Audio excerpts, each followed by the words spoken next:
നമസ്കാരം. എല്ലാ NTV പ്രേക്ഷകർക്കും നിങ്ങളുടെ ഇന്ന് എന്ന പ്രോഗ്രാമിലേക്ക് സുസ്വാഗതം. ഇന്ന് 2024 നവംബർ മാസം 18-ാം തീയതി 1200-ാം ആണ്ട് വൃശ്ചിക മാസം 3-ാം തീയതി തിങ്കളാഴ്ച. ഇന്ന് നല്ല ദിവസമാണ് തിങ്കളാഴ്ച. ചന്ദ്രവാരം, ചന്ദ്രൻ്റെ ദിവസമാണ് തിങ്കളാഴ്ച. ശത്രുക്കളില്ലാത്ത ഒരു ഗ്രഹമാണ് ചന്ദ്രൻ. ചന്ദ്രൻ്റെ ദിവസമാണ്.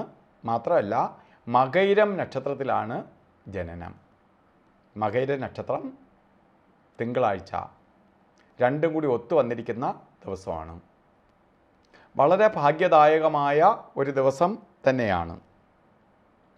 അപ്പോൾ ഇന്ന് ഓരോ കാര്യത്തിന് ഇറങ്ങാൻ തുനിയുന്നവർ, ഞാൻ ഓരോ ദിവസത്തിൻ്റെ ഗുണഫലങ്ങൾ തീരെ കൊള്ളാത്തതാണെങ്കിൽ അതും നിങ്ങൾക്ക്, കാരണം എല്ലാവരുടെയും അഭ്യർത്ഥന മാനിച്ചുകൊണ്ടാണ് എൻ്റെ കൺസൾട്ട് ചെയ്യുന്നവരും അവരെല്ലാം ആവശ്യപ്പെട്ടത് പ്രകാരമാണ് ഇങ്ങനെ ഒരു വീഡിയോ ചെയ്ത് നിങ്ങളിലേക്ക് എത്തിക്കുന്നത്.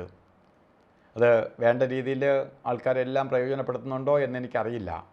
എങ്കിലും അന്നോടൊന്ന് എല്ലാ ദിവസവും രാവിലെ നിങ്ങളിലേക്ക് എത്തിക്കുകയാണ് ഞങ്ങൾ ചെയ്യുന്നത്. അപ്പോൾ ഓരോ ദിവസവും അവരവർക്ക് എങ്ങനെയാണെന്ന് നോക്കിയിട്ട് യാത്ര തിരിക്കാം. അപ്പോൾ ഇന്നത്തെ ദിവസം നിങ്ങൾക്ക് വളരെ ഭാഗ്യദായകമായ ദിവസമാണ്. എന്ത് കാര്യത്തിന് വേണ്ടി ഇറങ്ങിയ ശുഭദിനവും ശുഭ നക്ഷത്രവും കൂടി ചേർന്ന ദിവസമാണ്. അതുപോലെ നമ്മൾ ബർത്ത്ഡേക്ക് പ്രാധാന്യം കൊടുക്കുന്നത്, ബർത്ത്ഡേ വരുന്ന ദിവസത്തിന് വളരെ പ്രാധാന്യമുണ്ട്. ആ ദിവസത്തെ ഫലവും കൂടി ആസ്പദമാക്കിയാണ് അവർക്കൊരു വർഷത്തെ ഫലത്തെ ചിന്തിക്കണേ. ഇന്ന് മകയിര നക്ഷത്രം ബർത്ത്ഡേ വന്നിട്ടുള്ളവർക്ക് വാർഷിക ഫലത്തെ ചിന്തിക്കുമ്പോൾ ഒരു വർഷത്തെ ഫലത്തെയാണ് ചിന്തിക്കേണ്ടത്. വാർഷിക ഫലത്തെ ചിന്തിക്കുമ്പോൾ നമുക്ക് കുറച്ച് ശ്രദ്ധിക്കേണ്ട ഒരു വർഷമാണ്. കാരണം വളരെ സന്തോഷപ്രദമായ അവസ്ഥകൾ വന്നു ചേരും. ശ്രദ്ധിച്ച കാര്യങ്ങൾ ചെയ്യണമെന്ന് മാത്രമേ ഉള്ളൂ. കാരണം കുറച്ച് സൂക്ഷിച്ച് കാര്യങ്ങൾ കൈകാര്യം ചെയ്താൽ അവർക്ക് ജോലി കിട്ടും.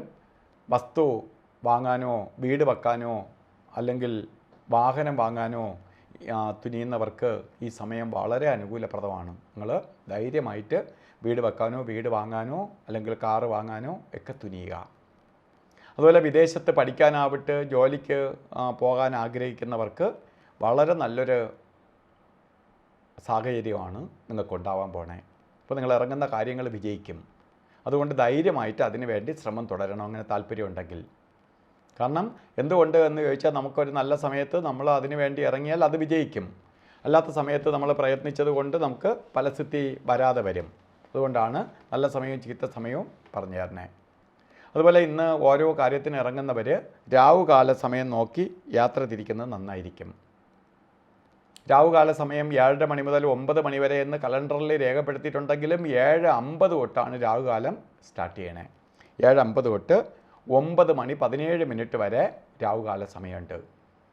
അപ്പോൾ 7:50 മുമ്പോ 9:17 ശേഷമോ ആയിരിക്കണം ഓരോ ശുഭകാര്യങ്ങൾക്ക് വേണ്ടി യാത്ര തിരിക്കാൻ. അതുപോലെ എല്ലാ ദിവസത്തെ പോലെ തന്നെ ഇന്നും യമകണ്ഠകാലവും ഗുളികകാല സമയവും നമുക്ക് വളരെ സൂക്ഷിക്കേണ്ടതുണ്ട്. അപ്പോൾ ഗുളികകാല സമയം പറഞ്ഞത് 12:36 തൊട്ട് 3 വരെയും, ഗുളികകാല സമയം പറഞ്ഞത് 1 മണി 36 മിനിറ്റ് തൊട്ട് 3 മണി 3 മിനിറ്റ് വരെയും, യമകണ്ഠകാല സമയം പറഞ്ഞത് 10:43 തൊട്ട് 12:10 വരെയും. അതുപോലെ ഇന്നും അഭിജിത്ത് മുഹൂർത്തത്തെ ശ്രദ്ധിക്കണം. അഭിജിത്ത് മുഹൂർത്തം പറഞ്ഞത് 11:46 തുടങ്ങി 12:34 വരെ ഉണ്ട്. അപ്പോൾ ഈ സമയവും നമുക്ക് എന്ത് ശുഭകാര്യങ്ങൾക്കും എടുക്കാം. അതുപോലെ ഇന്ന് ഓരോ കാര്യത്തിന് ഇറങ്ങുന്നവർ വസ്ത്രധാരണവും കൂടി ശ്രദ്ധിച്ചോളുക. വെളുത്ത വസ്ത്രമോ പേളിൻ്റെ കളറിലുള്ള വസ്ത്രമോ ധരിക്കുന്നത് ഭാഗ്യദായകമായ അവസ്ഥയ്ക്ക് ഇടവരും, വളരെ പുരോഗതിക്ക് ഇടവരുത്തും.